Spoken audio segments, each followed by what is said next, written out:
Hello मेरे प्यारे प्यारे बच्चों। आज अपना ह्यूमन फिजियोलॉजी का दूसरा और सबसे इम्पोर्टेंट दूसरा चैप्टर, ठीक है, ह्यूमन रेस्पिरेटरी सिस्टम यानी अपना श्वसन तंत्र। पिछले क्लास में हमने पढ़ा था डाइजेस्टिव सिस्टम यानी अपना पाचन तंत्र। उसके बाद आज अपन देखेंगे अपना श्वसन तंत्र। देखो श्वसन तंत्र क्या है, ठीक है, इसको अपन इंग्लिश में बोलते हैं रेस्पिरेटरी सिस्टम। रेस्पिरेटरी सिस्टम आपने गाना सुना होगा, सांसों की जरूरत है कैसे जिंदगी के लिए, ठीक है। तो वो गाने की लाइन ए टू जेड बिल्कुल सही है। आज हम देखेंगे उन सांसों की जरूरत कैसे है अपनी जिंदगी के लिए, ठीक है। चलो स्टार्ट करते हैं अपना ह्यूमन रेस्पिरेटरी सिस्टम यानी मानव श्वसन तंत्र। देखो क्या है, अपना एटमॉस्फेयर है ना। एटमॉस्फेयर से क्या होता है, जो ऑक्सीजन है उसको टिश्यू तक पहुंचाना और टिश्यू से कार्बन डाइऑक्साइड को एटमॉस्फेयर तक पहुंचाना, यही अपना कहलाता है रेस्पिरेटरी सिस्टम। यानी यही अपना सांस लेना कहलाता है। हम ऑक्सीजन लेते हैं और कार्बन डाइऑक्साइड आउट करते हैं, और मेनली किस ले लेते हैं, अपने हर एक ऑर्गन तक ऑक्सीजन पहुंचाने के लिए। ये अपना रेस्पिरेटरी सिस्टम, ठीक। देखो रेस्पिरेटरी ऑर्गन क्या है। रेस्पिरेटरी ऑर्गन मतलब हम सांस किससे लेते हैं, अपने लंग्स से। यानी अपनी लंग्स रेस्पिरेटरी ऑर्गन है मेन।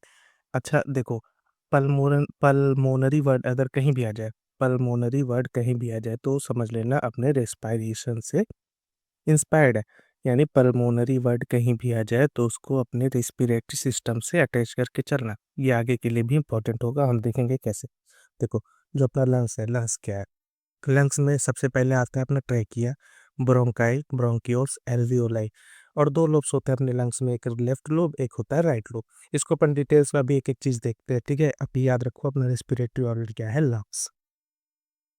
देखो अपना ह्यूमन रेस्पिरेटरी सिस्टम का पाथवे क्या क्या होता है।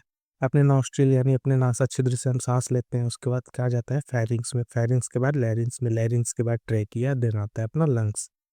अब इसको एक एक करके डिटेल्स में देखते हैं। ये देखो, ये आपकी प्यारी सी नाक हो गई, ठीक है।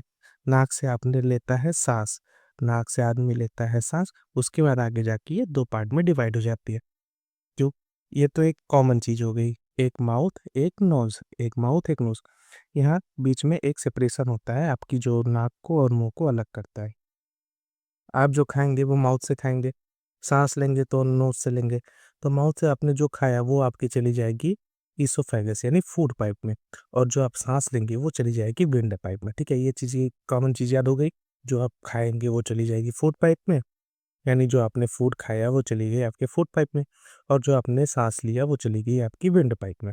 अब देखो फूड पाइप क्या, ईसोफेगस हमने पिछले डाइजेस्टिव सिस्टम में काफ़ी डिटेल से पढ़ा ईसोफेगस को। और दूसरा आज पढ़ेंगे हम विंड पाइप। इस विंड पाइप के पूरे मैकेनिज्म को, क्या क्या होता है कैसे होता है सब कुछ पढ़ेंगे, ठीक है।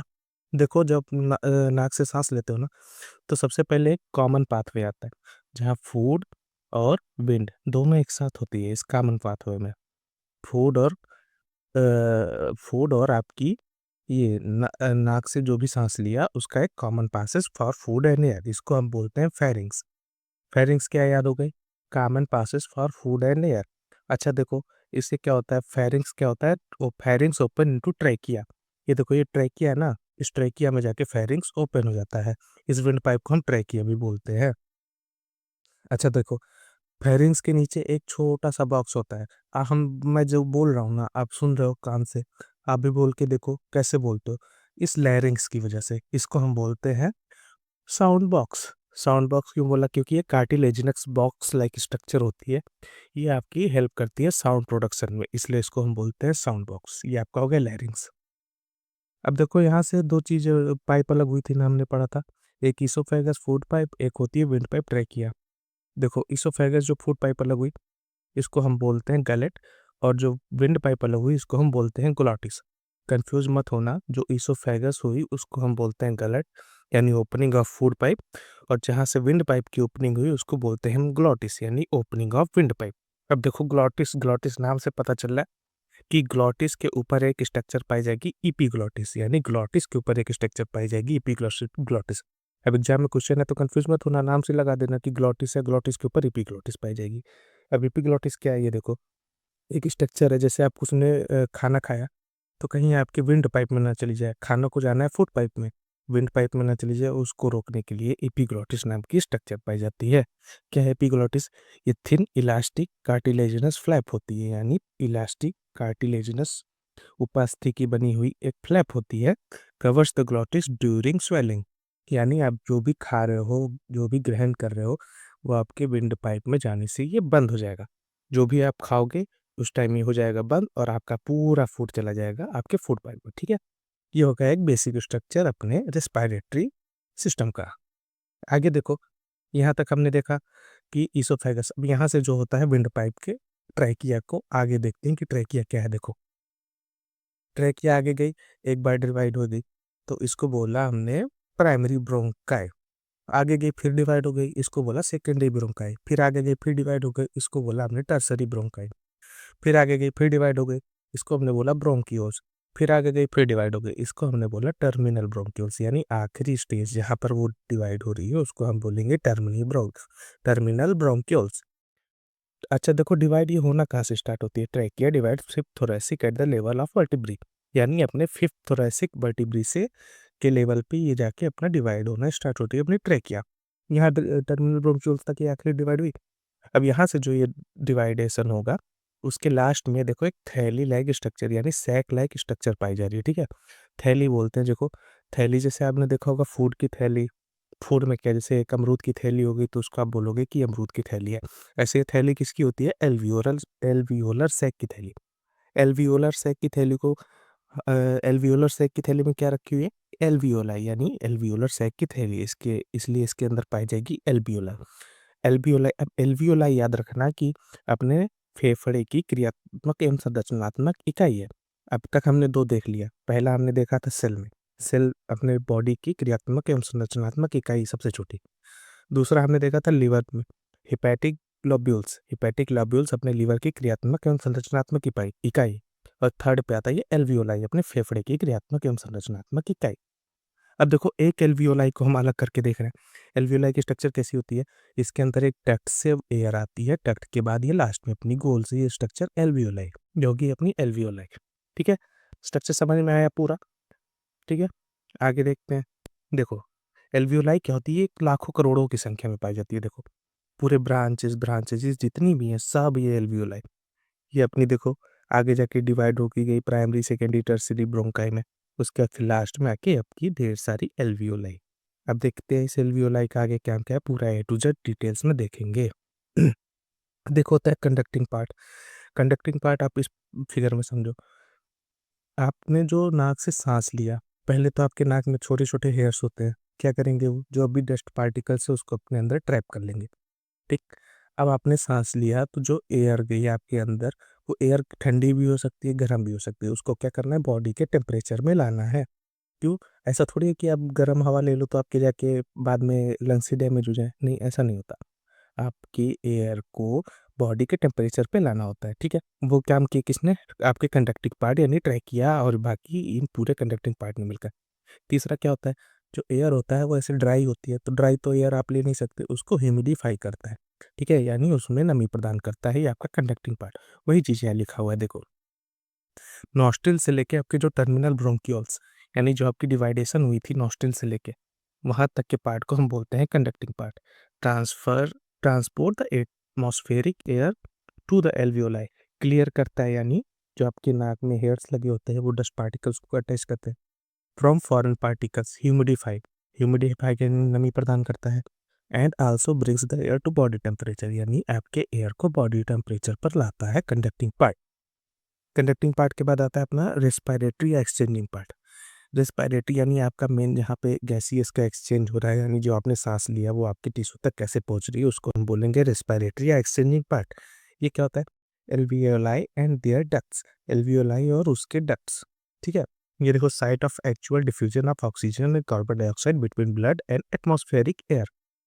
ये देखो, ये साइट होती है एक्चुअल डिफ्यूजन की, जहाँ आपके ऑक्सीजन और कार्बन डाइऑक्साइड का ब्लड और एटमॉस्फेरिक एयर के बीच में डिफ्यूजन होता है। वो डिफ्यूजन कैसे होता है आप समझो।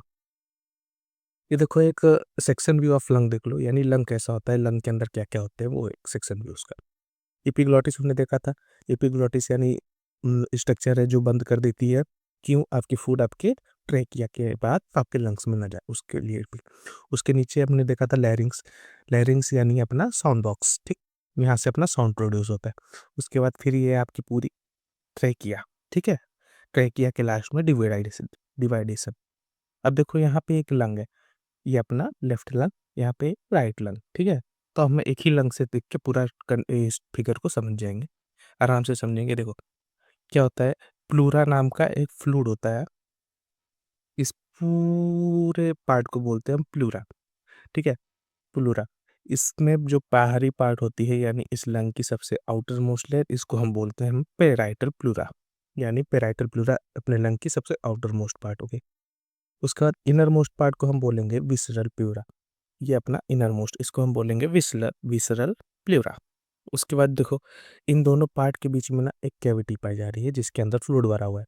इन दोनों पार्ट के अंदर एक कैविटी है जिसके अंदर फ्लूइड भरा हुआ है, जिसको हम बोलेंगे प्लूरल कैविटी। इसके अंदर होता है प्लूरल फ्लूइड। अच्छा देखो प्लूरल फ्लूइड आपके क्वेश्चन में आएगा, जब हम बॉडी फ्लूइड्स पढ़ेंगे तो उसके अंदर हम प्लूरल फ्लूइड भी पढ़ेंगे। अब प्लूरल फ्लूइड याद रखना कहाँ पाया गया था, अपने लंग में पाया गया था। क्या क्या हम इसका रिड्यूस फ्रिक्शन, यानी फ्रिक्शन को कम करता है अपना प्लूरल फ्लूइड। ये हो गई आपकी लंग, ठीक है। अच्छा देखो लंग के नीचे एक डी शेप की यानी डोम शेप का, ये डी शेप दिख रहा है ना, ये डी डी डी शेप का स्ट्रक्चर यानी डोम शेप स्ट्रक्चर, इसको हम बोलेंगे डी डी डी, यानी डी शेप डोम शेप नाम से डायाफ्राम, यानी डी शेप डोम शेप नाम से डायाफ्राम, इसको हम बोलते हैं डायाफ्राम, ठीक है। ये आपका एक पूरा लंग का स्ट्रक्चर हो गया, ठीक है। अब देखते हो आगे आगे का पार्ट।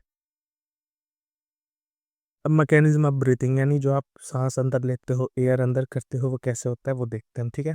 देखो इंस्पायरेशन में क्या हो रहा है, इंस्पायरेशन में क्या हो रहा है, जो आपकी डायफ्राम है ना, ये डायफ्राम कॉन्ट्रैक्ट्स करती है यानी सिकुड़ती है, यानी नीचे की साइड जाएगी। डायफ्राम नीचे जाएगी तो क्या होगा, ये जो आपके रिब्स हैं ये फैल जाएंगे। अब डायफ्राम नीचे गई, रिब्स बाहर की तरफ गई, तो आपकी जो है फेफड़ा, फेफड़े का आकार बढ़ा और इसने बाहर से एयर को अपने अंदर खींच लिया, ठीक। इसको हमने बोला इंस्पिरेशन, और इसका ठीक उल्टा हो गया एक्सपायरेशन। एक्सपीरेशन में क्या हुआ, देखो डायफ्राम जो है वो ऊपर की तरफ खिसक गई, रिब केज जो है वो छोटा हो गया, सिकुड़ गया यानी कॉन्ट्रैक्ट हो गया। इससे क्या हुआ, जो आपने एयर ली थी वो आपके फेफड़े के अंदर थी वो बाहर हो गई, इसको हम बोलेंगे एक्सपायरेशन। वही चीज यहाँ पे लिखा हुआ है, देखो इंटरकॉस्टल मसल क्या होती है, इंस्पिरेशन में कॉन्ट्रैक्ट होती है, डायफ्राम कॉन्ट्रैक्ट होती है, और इंट्रापल्मोनरी प्रेशर डिक्रीज होता है। इंट्रापल्मोनरी प्रेशर देखो जो होता है, जो आपके पल्मोनरी यानी आपके फेफड़े के अंदर एक प्रेशर होता है जो बाहरी एटमॉस्फेरिक प्रेशर से, उसके संदर्भ में हम देख रहे हैं कि डिक्रीज हो रहा है या इंक्रीज हो रहा है, ठीक है। तो वही चीज़ें यहाँ पर लिखी हुई है जो हमने फिगर से समझा कि इंट्राकॉस्टल मसल कॉन्ट्रैक्ट हो रही है, डायफ्राम कॉन्ट्रैक्ट हो रही है, और इंट्रापल्मोनरी प्रेशर डिक्रीज हुई, तो इस स्टेज को हम बोलेंगे इंस्पिरेशन। अच्छा एक्सपिरेशन में क्या हुआ, वही चीज़ डायफ्राम रिलैक्स हो गई, इंटरकॉस्टल मसल रिलैक्स हो गई, और अपना इंट्रा पल्मोनरी प्रेशर इंक्रीज हो गई, इससे क्या हुआ एक्सपीरेशन, ठीक है। ये अपनी मैकेनिज्म हो गई ब्रीदिंग की। अब देखो ब्रीदिंग रेट क्या होती है, ये इंपॉर्टेंट है। एक हेल्दी ह्यूमन के अंदर ब्रीदिंग रेट क्या होती है, 12 से लेके 16 सांस पर मिनट, यानी 12 से लेके 16 ब्रीथ पर मिनट, ये अपनी ब्रीदिंग रेट होगी, ठीक है। अच्छा स्पाइरोमीटर, ये आपने एक स्ट्रक्चर देखा होगा, आप कभी हॉस्पिटल वगैरह ड्यूटी करने गए होंगे तो जो सांस के पेशेंट्स होते हैं उनको ये दिया जाता है ये फूकने के लिए, उसमें ये बॉल जब वो फूकते हैं तो ये ऊपर नीचे आता है। ये तो ये होता क्या है, ये spirometer, volume of air involve in breathing movements can be estimated by spirometer, यानी वॉल्यूम ऑफ एयर, इससे एयर की वॉल्यूम यानी आपकी बॉडी के लंग्स सही से काम कर रहे हैं यानी ब्रीदिंग मूवमेंट्स को आपकी स्पायरोमीटर से नापा जाता है, ठीक है। ये याद रखा है। अब देखो मेन अपना टॉपिक क्या आता है, रेस्पिरेटरी वॉल्यूम्स। इसमें अच्छे अच्छे लोगों को कन्फ्यूजन होता है, बहुत ईजी वे में, आसान वे में, एक ही ग्राफ से आपको पूरा टॉपिक क्लियर हो जाएगा, ठीक है। देखो क्या हो, एक तो पहले देख लो कि रेस्पिरेटरी वॉल्यूम्स चार तरीके से होते हैं। पहला है टाइडल वॉल्यूम, दूसरा इंस्पिरेटरी रिजर्व वॉल्यूम, तीसरा है एक्सपिरेटरी रिजर्व वॉल्यूम, और चौथा है रेजिडुअल वॉल्यूम, ठीक है। इसको हम शॉर्ट फॉर्म में बोलेंगे जैसे tidal volume TV, expiratory reserve volume को ईआरबी, इंस्पिरेटरी रिजर्व वॉल्यूम को आईआरबी, और रेजिडुअल वॉल्यूम को आरबी। इसको शॉर्ट फॉर्म में हम देखेंगे, ठीक है। अब देखो आप नॉर्मल सांस ले रहे हो, जैसे ये आपने नॉर्मल सांस ली, ग्राफ ये सीधी चलती जा रही है, ठीक है। ये आपकी नॉर्मल सांस, इसको हम बोलेंगे अपनी टाइडल वॉल्यूम, ठीक है। ये आपकी टाइडल वॉल्यूम, यानी आप कोई सांस में कोई दिक्कत, कोई परेशानी, कोई हाफ नहीं, कोई जोर लगा के सांस नहीं, एकदम नॉर्मल तरीके से सांस ले रहे हो, तो इसको हम बोलेंगे टाइडल वॉल्यूम, ठीक है। अच्छा सांस लेते लेते आपने थक गया या काफी जोर से सांस ली, आपने पूरा दम लगा के सांस लिया, ठीक है, इसको हम बोलेंगे इंस्पिरेटरी रिजर्व वॉल्यूम, यानी नॉर्मल सांस तो चल रही है, उसके ऊपर से आपने और प्रेशर लगा के अपने फेफड़े को फुल कर लिया, ठीक है? इसको हम बोलेंगे इंस्पिरेटरी रिजर्व वॉल्यूम। अच्छा ठीक है, नॉर्मल सांस के बाद ये फुल ले लिया। अच्छा, एक फुल सांस ले लिया तो फुल सांस छोड़ भी तो सकते हो ना, कि आपके सांस के अंदर जितना भी सांस है आप पूरा छोड़ दो, ठीक है? इसको हम बोलेंगे एक्सपीरेटरी रिजर्व वॉल्यूम। यानी आपने सांस लिया, तेज सांस लिया, यानी आपने फेफड़े को भर लिया, तो उसको बोलेंगे आईआरवी। और जब जितना सांस लगाकर आपने ताकत लगा कर उस सांस को छोड़ा, तो उसको बोलेंगे ईआरवी, यानी एक्सपीरेटरी रिजर्व वॉल्यूम। अच्छा, आपने पूरा सांस लगाकर छोड़ तो दिया, उसके बाद ये फिर रेजिडुअल वॉल्यूम क्या है? पूरा सांस लगाकर छोड़ने के बाद भी आपके फेफड़े में कुछ वॉल्यूम शेष रह जाती है, यानी कुछ एयर शेष रह जाती है, उसको हम बोलेंगे रेजिडुअल वॉल्यूम, ठीक है? यही चीज़ यहाँ पर दी हुई है, यानी टाइडल वॉल्यूम आप नॉर्मल से याद कर लेना कि हम नॉर्मल सांस ले रहे हैं, कोई जोर जबरदस्ती नहीं, तो उसको हम बोलेंगे टाइडल वॉल्यूम 50 ml। अब देखो, आईआरवी यानी आपने ज़ोर से साँस लिया, ठीक है? ज़ोर से साँस लिया तो ये 500 से तो ऊपर ही वैल्यू होगी इसकी ना, और सबसे ज़्यादा होगी क्योंकि आपने फ़ोर्सली वॉल्यूम को मतलब एयर को फ़ोर्सली अपने अंदर ग्रहण किया, तो ये सबसे ज़्यादा इसकी वैल्यू हो गई, ठीक है? एक्सपीरेटरी रिजर्व वॉल्यूम यानी 1000 से लेके 1100, रेज़िडुअल वॉल्यूम 1200, ठीक है? ये सब आस-पास ही है, इसको याद रखने की ट्रिक है यही कि 500, 500 से थोड़ा नीचे ईआरवी, उससे नीचे आरवी और सबसे ज़्यादा आईआरवी। ये हो गई अपनी, देखो वही चीज़ यहाँ पर उसमें परिभाषा के फॉर्म में लिखी हुई, यानी टाइडल वॉल्यूम जो आपने इंस्पायर्ड एक्सपायर्ड यानी आपने नॉर्मल सांस ली छोड़ी, ये प्योर ग्राफ आपका सीधा चलता गया। इसको नॉर्मल इंस्पायरेशन बोलते हैं, इसकी वैल्यू होती है 500। आईआरवी यानी फोर्सिबल इंस्पायरेशन, यानी आपने ताकत लगाकर सांस ली और जितना फेफड़े को फुला सकते थे फुलाया, यानी आपके फेफड़े के अंदर ये मैक्सिमम इतना वॉल्यूम के एयर आ सकती है, अपनी आईआरवी। ईआरवी फोर्सिबल एक्सपायरेशन, यानी आप जितनी सांस या ताकत लगाकर अपनी सांस को छोड़ सकते हो, यानी 1000 से 1100 ईआर। अच्छा, residual volume, air remaining into the lung after forcible expiration. बोला था ना, कोई पूरी सांस लगाकर छोड़ने के बाद भी यहाँ पर कुछ वॉल्यूम बच जाती है, इसको हम बोलते हैं रेजिडुअल वॉल्यूम या आरवी, ठीक है? ये हो गई अपनी रेस्पिरेटरी वॉल्यूम्स खत्म, काफ़ी ईज़ी समझ में आया। अच्छा, इसके बाद आता है रेस्पिरेटरी कैपेसिटीज़। आपने अगर वो ग्राफ आपको समझ में आ गया ना, तो ये बिल्कुल ईज़ी वे में समझ में आ जाएगा। इंस्पिरेटरी कैपेसिटी, इंस्पिरेटरी यानी आपकी टाइडल वॉल्यूम, आपकी जो आपकी नॉर्मल साँस की ग्राफ चल रही थी, उसमें आपने ज़ोर से साँस लिया, ठीक है? इंस्पिरेटरी यानी नाम से पता चल रहा है, टाइडल वॉल्यूम के साथ इंस्पिरेटरी रिजर्व वॉल्यूम, ठीक है? टाइडल वॉल्यूम के साथ इंस्पिरेटरी रिजर्व वॉल्यूम, नाम से पता चल रहा है इंस्पिरेटरी कैपेसिटी। एक्सपिरेटरी कैपेसिटी यानी नाम से इसका भी हो जाएगा कि टाइडल वॉल्यूम के साथ आपने सांस जोर से छोड़ा, यानी आपकी टाइडल वॉल्यूम के साथ एक्सपिरेटरी रिजर्व वॉल्यूम या आपकी एक्सपिरेटरी कैपेसिटी। अच्छा, वाइटल कैपेसिटी क्या होती है? वाइटल कैपेसिटी यानी जिंदा रहने के लिए अपनी कैपेसिटी, वाइटल का मीनिंग होता है कि जिंदा रहना। अब यहाँ पे समझो, आप सांस ले रहे हो, ये भी जिंदा रहने के लिए जरूरी है। आपने तेज सांस ली, उससे आपके बॉडी को कोई इफेक्ट नहीं पड़ेगा, आपने तेज से सांस छोड़ी, आपकी बॉडी को कोई इफेक्ट नहीं पड़ेगा, यानी ये जो तीनों चीज़ है ना, ये आपके जिंदा रहने में मदद कर रही है। यही चीज़ आपकी हो गई वाइटल कैपेसिटी, यानी tidal volume, expiratory reserve volume और इंस्पिरेटरी रिजर्व वॉल्यूम, ठीक है? इसके बाद आती है total lung capacity. Total lung capacity, आपकी लंग के अंदर कितनी एयर आ सकती है, आपकी टोटल लंग कैपेसिटी हो गई 4, यानी टीवी, आईआरवी, ईआरवी और आरवी, ये आपकी टोटल लंग कैपेसिटी हो गई, ठीक है? अच्छा, फंक्शनल रेजिडुअल कैपेसिटी, ये थोड़ा-सा समझना पड़ेगा। यानी फंक्शनल रेजिडुअल कैपेसिटी, रेजिडुअल यानी आपके लंग में कितनी शेष रह जाती है एयर। अच्छा देखो, अब नॉर्मल साँस ले रहे हो तो ये ग्राफ चल रहा है, आपने ज़ोर से साँस लिया तो ये ग्राफ चला।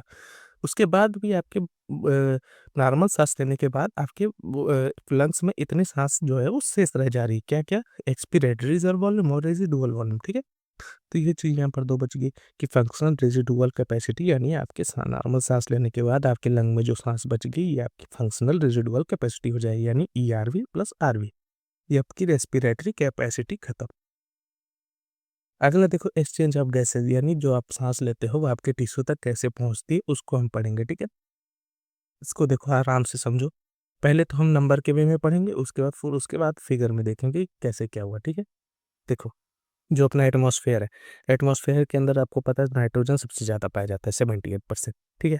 लेकिन नाइट्रोजन क्या हमारे काम का नहीं, क्योंकि नाइट्रोजन के बीच में होता है ट्रिपल बॉन्ड।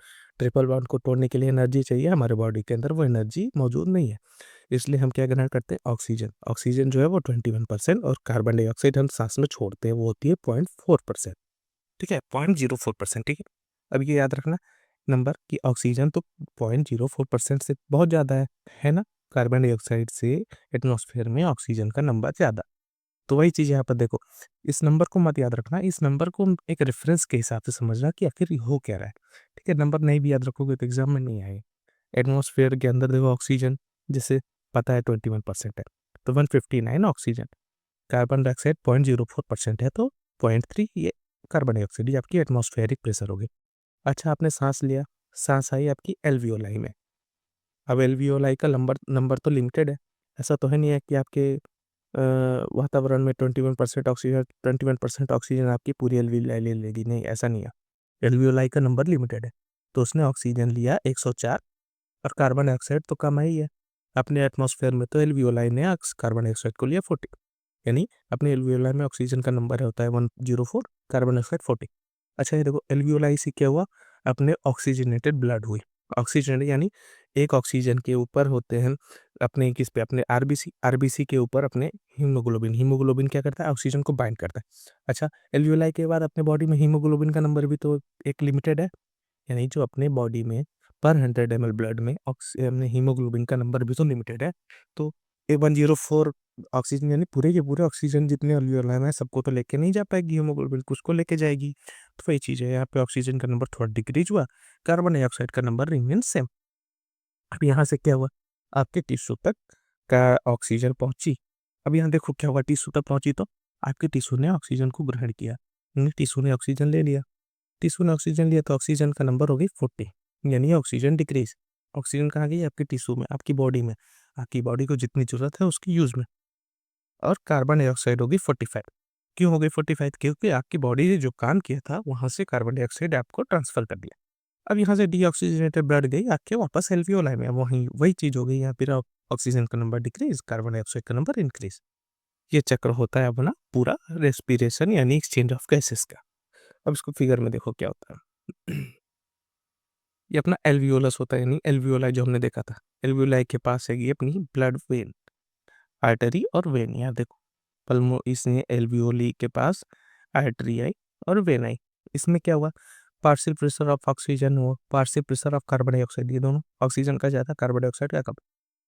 ऑक्सीजन अपने पल्मोनरी वेन में गई, यानी जो, अब एक चीज़ याद रखना, ये कॉन्सेप्ट याद रखना हमेशा, जो पल्मोनरी वेन होती है ना, ऐसा अपने बॉडी में नॉर्मली जो वेन्स होती हैं उसके अंदर क्या होता है, यानी शिराओं के अंदर डीऑक्सीजनेटेड ब्लड होता है, लेकिन पल्मोनरी वेन के अंदर ऑक्सीजनेटेड ब्लड होता है। ये चीज़ याद रखना। और पल्मोनरी आर्टरी जो होती है, आर्टरी जैसे अपने शरीर में नॉर्मल आर्टरी या धमनियाँ होगी उनके अंदर होती है ऑक्सीजनेटेड ब्लड, लेकिन पल्मोनरी आर्टरी के अंदर डीऑक्सीजनेटेड ब्लड, यानी आपके लंग से लेके एल्वियोलाई तक ये जो वेन और आर्टरी हुई, इसका अपने बॉडी के वेन और आर्टरी से फंक्शन डिफरेंट होगा। याद हो गया। अब देखो क्या हो रहा है, यहाँ से हमने एक छोटा सा सेक्शन काटा एल्वियोलाई का और अपने वेन और आर्टरी का, इसको हम बड़ा करके जूम करके देख रहे हैं क्या होता है। देखो इसके अंदर 3 मेम्ब्रेन पाई जाती हैं। पहला स्क्वेमस एपिथेलियम एल्वियोलर वाल्व, दूसरा क्या होता है बेसमेंट सबस्टेंस, और तीसरी होती है अपनी एंडोथीलियम। अच्छा, इन तीनों को मिलाकर बोला हम हैं डिफ्यूजन मेम्ब्रेन, यानी फर्स्ट सेकेंड और थर्ड तीनों को मिलाकर हम बोलेंगे डिफ्यूजन मेम्ब्रेन। इसकी मोटाई जो होती है लेस देन 1 मिलीमीटर होती है, ठीक है। अच्छा देखो, ये अपनी एल्वियोलर कैविटी, यहाँ से अपनी एयर आती है अंदर एल्वियोलर कैविटी, यहाँ जो अपनी इसके अंदर एंडोथीलियम के अंदर जो ब्लड होती है, ये ब्लड फ्लो कर रही है, यहीं पे होता है अपना गैसियस एक्सचेंज, यानी यहाँ कार्बन डाइऑक्साइड अंदर चली जाएगी, ऑक्सीजन ब्लड फ्लो में आ जाएगी, हीमोग्लोबिन के ऊपर सवार हो जाएगी। ये होती है अपनी गैसियस एक्सचेंज, वही चीज़ यहाँ पर दी हुई है पूरे फिगर के रूप में।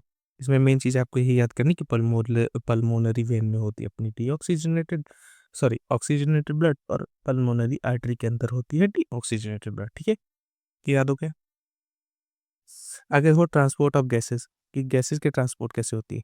ऑक्सीजन का मेनली ट्रांसपोर्ट कौन करता है, आरबीसी। आरबीसी क्यों करता है, आरबीसी के पास होती है हीमोग्लोबिन।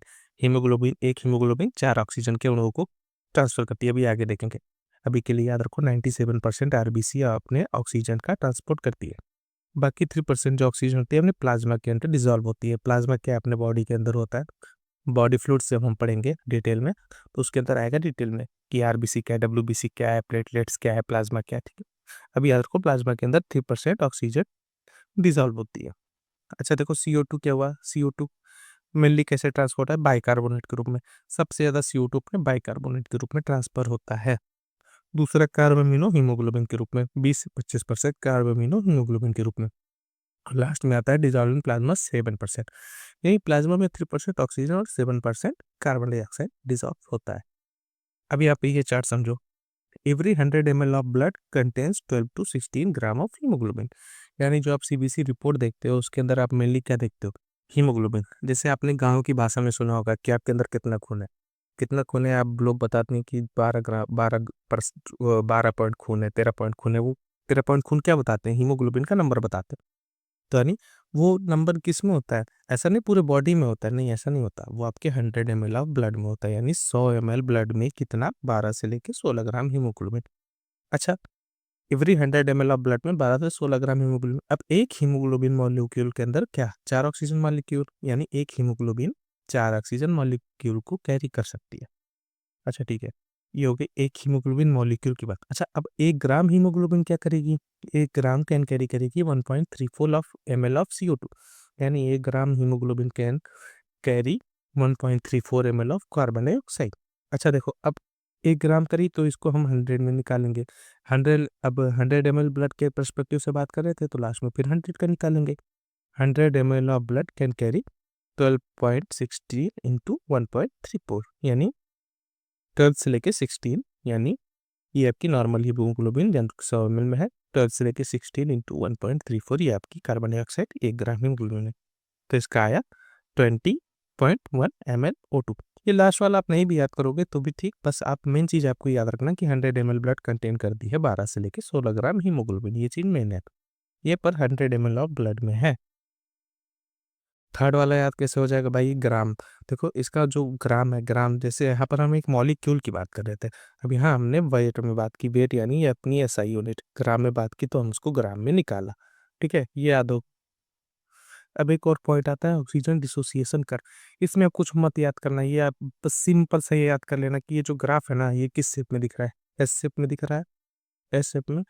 अब बस यही याद रखना, आपकी जो ऑक्सीजन डिसोसिएशन कर्व होती है वो सिग्मोइड शेप में होती है। उसकी शेप क्या होती है? एग्जाम में क्वेश्चन यही आता है कि ऑक्सीजन डिसोसिएशन कर्व, या एग्जाम में चार और ग्राफ बना के दे देंगे। किसी में स्ट्रेट लाइन रहेगी, किसी में एक साइड मुड़ा रहेगा, अगले में नीचे की साइड मुड़ा रहेगा। ऐसा नहीं, अब सिग्मोइड देख के उसको आंसर टिक करना। Oxygen dissociation curve sigmoid shape में होती है। अब इसके अंदर एक और चीज देखना कि लेफ्ट शिफ्ट और राइट शिफ्ट क्या है। ये अपनी हीमोग्लोबिन और ये नीचे आती है अपनी पार्शियल प्रेशर ऑफ ऑक्सीजन। इसके पर्सपेक्टिव में हम देख रहे हैं कि लेफ्ट शिफ्ट और राइट शिफ्ट क्या है। यानी अपनी डिसोसिएशन, अपनी कर्व जो है अगर लेफ्ट की तरफ शिफ्ट होती है और राइट की तरफ शिफ्ट होती है तो क्या होता है? लेफ्ट की तरफ शिफ्ट करेगी तो एफिनिटी फॉर ऑक्सीजन यानी ऑक्सीजन के लिए बंधनकारी क्षमता बढ़ जाएगी। राइट की तरफ शिफ्ट करेगी तो एफिनिटी ऑफ ऑक्सीजन यानी ऑक्सीजन की बंधनकारी क्षमता कम हो जाएगी। यानी इसका जस्ट अपोजिट। अभी हमने पीछे पढ़ा था ना, ऑक्सीजन के जस्ट अपोजिट होता है CO2। यानी जहाँ ऑक्सीजन ज़्यादा CO2 कम, और जहाँ CO2 ज़्यादा ऑक्सीजन कम। तो यहाँ ऑक्सीजन के लिए एफिनिटी बढ़ी तो बाकी चीज़ कम हो जाएगी ऑटोमेटिक। यानी अपने bicarbonate, pressure, partial pressure of carbon dioxide और टेम्परेचर, तीनों चीज़ कम। ऐसे अपने राइट शिफ्ट में भी हुआ, एफिनिटी ऑफ ऑक्सीजन घटी तो बाकी तीनों चीज़ अपने आप ऑटोमेटिक इंक्रीज है। इसमें आप ये चीज़ नहीं भी याद रखोगे, बस ये याद रखना कि कर्व जो होता है सिग्मॉइड होता है, और इस फिगर को याद रखना क्योंकि ऑक्सीजन डिसोसिएशन कर्व हो रही है। अगला टॉपिक आता है रेगुलेशन। यानी आप जो सांस ले रहे हो रेगुलेट कौन करता है? कहाँ से रेगुलेशन हो रही है आपके सांस की? इसको हम बोलते हैं रेगुलेशन ऑफ रेस्पिरेटरी सिस्टम। अब एक चीज़ याद रखो, इसको याद करने की ट्रिक क्या है? रेस्पिरेटरी रिदम सेंटर, यानी आपकी रेस्पिरेटरी रिदम सेंटर कहाँ आता है? Medulla. Medulla, M for medulla. Medulla कहाँ होता है? आपके ब्रेन में। अपन जब ब्रेन वाला सिस्टम पढ़ेंगे ना, यानी नर्वस सिस्टम, तब अपन डिटेल में देखेंगे मेडुला को। आपकी रेस्पिरेटरी रिदम सिस्टम प्रेजेंट होती है मेडुला में, रीजन ऑफ ब्रेन। अब मेडुला के एम से याद कर लो, रेस्पिरेटरी रिदम सेंटर यानी ये मुखिया। मुखिया मेडुला। एम से मेडुला, एम से मुखिया, यानी अपनी रेस्पिरेटरी रिदम सेंटर ये अपनी मुखिया हो गई। अब मुखिया हो गई तो मुखिया का काम क्या होता है? Primarily responsible for respiratory regulation, यानी प्राइमरी रेस्पिरेटरी रेगुलेशन की रिदम सेंटर है। अब ये मुखिया है तो मुखिया के नीचे सारे अपने वर्कर काम करेंगे। अब उसको समझ लो कैसे। न्यूमोटॉक्सिक सेंटर अगला आता है, present in pons region of brain. यानी मेडुला के बाद पोन्स रीजन में कौन होता है? Pneumotaxic centre. पी से पोन्स, पी से न्यूमोटॉक्सिक सेंटर। याद हुआ? अब देखो मुखिया से क्या हुआ? मुखिया था ना, ये मेडुला एम फॉर मुखिया। इसी तरह से ये मॉडरेट, एम फॉर मॉडरेट, यानी न्यूमोटॉक्सिक सेंटर मॉडरेट करेगी the function of respiratory rhythm centre, यानी रेस्पिरेटरी रिदम सेंटर को मॉडरेट करेगी, यानी मुखिया के मॉडरेट फंक्शन को मॉडरेट करती है। ठीक है, मुखिया आगे चलेगा, उसके पीछे पीछे सारे वर्कर चलेंगे। लास्ट में आता है अपना कीमोसेंसिटिव एरिया। अब मुखिया यही था ना, इसी अभी रिदम सेंटर जो आपका है मुखिया है, उसके एडजेसेंट, यानी ये आगे चल रहा है, उसके पीछे पीछे ये सारे चल रही है। आपके याद हो गया कीमोसेंसिटिव एरिया, न्यूमोटॉक्सिक सेंटर और respiratory rhythm centre. Pneumotaxic centre अगर कहाँ है, इसको याद करने में थोड़ी सी दिक्कत हो रही है, तो पी से पी मैच कर लेना, यानी पोन्स में न्यूमोटॉक्सिक सेंटर या अपने ब्रेन के। ठीक है, ये होगी अपनी रेगुलेशन। रेगुलेशन के बाद आती है अपनी डिसऑर्डर। आपके सांस के कौन कौन से डिसऑर्डर्स होते हैं वो देख लो। पहला डिसऑर्डर है अस्थमा। अस्थमा क्या है भाई? अस्थमा देखो, डिफिकल्टी इन ब्रीदिंग, यानी आप सांस ले रहे हो तो सांस फूल रही है, यानी डिफिकल्टी हो रही है। दूसरा इसका लक्षण क्या है? बीजिंग, यानी घरघराहट। जैसे आपने फ्रूटी कभी पिया होगा, वो डिब्बे वाली 10 रुपए वाली, उसमें आपने वेट पाइप लगा के फ्रूटी पिया, तो लास्ट में जब फ्रूटी खत्म होने वाली होती है तो घर घर घर घर घर घर ऐसी आवाज आती है ना, उसको घरघराहट की यानी व्हीजिंग साउंड बोलते हैं। क्यों होता है? Inflammation of bronchi and bronchioles. अब इधर फिगर में समझो, इन्फ्लामेशन यानी सूजन, ये आपकी नॉर्मल एयरवे। ठीक है, ये आपकी एल्वियोलाई, यहाँ से लेके आपका नॉर्मल एयरवे, देखो इतना सारा जगह खुला हुआ है आपकी एयर को अंदर जाने के लिए। अस्थमा में क्या हुआ?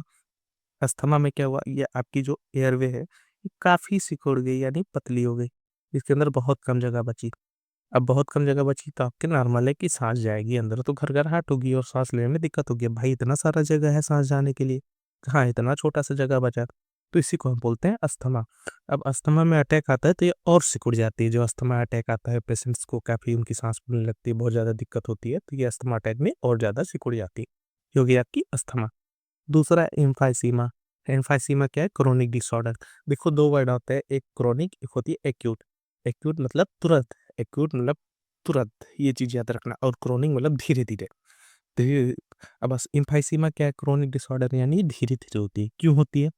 इसका मेजर कॉज क्या है? सिगरेट स्मोकिंग, यानी आप 5 साल से 10 साल से 20 साल से सिगरेट पी रहे हो, तुरंत पिया कुछ नहीं हुआ, वो धीरे धीरे धीरे धीरे इम्फाइसीमा यानी क्रोनिक हो जाती है। अच्छा, इसके अंदर हुआ क्या? एल्वियोलर वाल्स गेट डैमेज, यानी सरफेस एरिया डिक्रीज हो जाती है। यहाँ समझो, जैसे ये एल्वियोलर एल्वियोलर वॉल्स है आपकी, ठीक है, नॉर्मल है, ये हेल्दी है। निमोनिया में क्या हो, इसके अंदर पानी भर जाती है, आपकी निमोनिया हो गई। निमोनिया भी यहीं पे समझ लो, जैसे आपकी ये नॉर्मल हेल्दी है एयरवेज है, यानी एल्वियोलाई है, ये निमोनिया में इसके अंदर फ्लूड भर जाती है। फ्लूड कैसी होती है? ब्लड सेल्स यानी, और नॉर्मल न्यूमेटिक फ्लूड, ये आपकी निमोनिया हो गई। अब इम्फाइसीमा में क्या होती है? जो एल्वियोलर वॉल्स होती है ना, देखो ये पे रफ्चर हो गई, काफी पतली सी और सिकुड़ी सिकुड़ी सी, ये रप्चर हो गई, एल्वियोलर मेम्ब्रेन ब्रेक्स डाउन, इसको हम बोलते हैं एम्फाइसीमा। इसका मेजर क्या क्या होता है? Cigarette smoking. अब क्वेश्चन आए एग्जाम में कि सिगरेट स्मोकिंग से कौन सा अपना कॉज होता है, तो एम्फाइसीमा आंसर लगाना। उसका लास्ट में आता है अपना ऑक्यूपेशनल। ऑक्यूपेशनल नाम से पता चल रहा है, यानी व्यवसायिक। व्यवसायिक यानी नाम से पता चल रहा है कि इंडस्ट्रियल वर्कर के अंदर दिखेगा, यानी ऑक्यूपेशनल है। ठीक है, long exposure to dust cause, यानी जैसे आप कोई चीज़ है, कोई वर्कर है, वो किसी कोल माइन में 100 साल से यानी 50 साल 60 साल से काम कर रहा है, तो कोयला खनता है, ठीक है, कोयले को जब वो तोड़ता है तो उसके कोयले के छोटे छोटे डस्ट पार्टिकल्स वो आपके नाक के अंदर जाते हैं, और वो तुरंत तो कोई कॉज नहीं करेगी, वो धीरे धीरे क्या होता है? Fibrosis, proliferation of fibrous tissue, यानी जो आपके लंग्स में जाके फाइब्रस टिश्यू का प्रोलिफिकेशन कर देते हैं धीरे धीरे, इसको हम बोलते हैं ऑक्यूपेशन। ये हो गया अपने डिसऑर्डर। ठीक है, तो यही तक था अपने एक छोटा सा और बहुत अच्छा सा ह्यूमन फिजियोलॉजी का एक इंपॉर्टेंट चैप्टर, यानी breathing and exchange of gases. ठीक है, इसके बाद हम अपना देखेंगे ह्यूमन सर्कुलेटरी सिस्टम, यानी अपने हार्ट के बारे में पढ़ेंगे। ठीक है, अच्छा वीडियो पसंद आई तो लाइक करना, चैनल को सब्सक्राइब करना, वीडियो को शेयर जरूर करना।